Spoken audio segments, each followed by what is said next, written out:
বাড়ির সবাই মিলে রেডি হয়ে গেছে বেড়ু করতে যাওয়ার জন্য। হাই, আমি পৌলমী।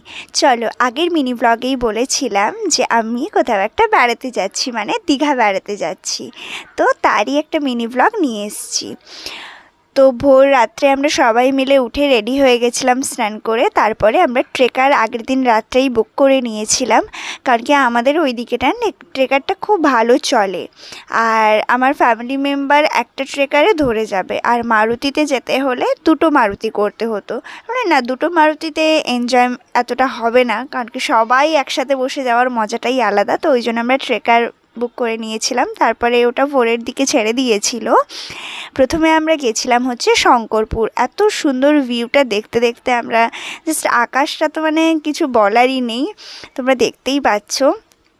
তো প্রথমে আমরা চলে গেছিলাম শঙ্করপুর, কারণ কি সবাই বলেছিল শঙ্করপুরে ভোর ভোর পৌঁছে গেলে ভিউটা দারুণ পাওয়া যায়, ফটোশ্যুট তো দারুণ হবে। তো আমার তো ফটোশ্যুট ছাড়া আর কোনো কাজ নেই, সে যাই হোক।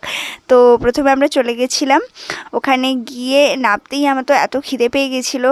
তারপরে মনে হলো যে না, মন্দিরে যাব এরপরে। তো কোন মন্দিরে গেছিলাম সেটা আমি নেক্সট মিনি ব্লগে বলছি। তারপরে কি করব, এসছি যখন একটু ফটো তো তুলতেই হবে। তো সবাই মিলে চলে গেছিলাম শঙ্করপুর ওই সি বিচের দিকে। জাস্ট ভিউটা দেখো, এত অসাধারণ। মানে আমি এতবার দীঘা গেছি, আসলে আমার বাড়ি পূর্ব মেদিনীপুর হওয়ার জন্য আমাদের কোথাও একটু বেড়াতে যাওয়া মানেই দীঘা। তো এতবার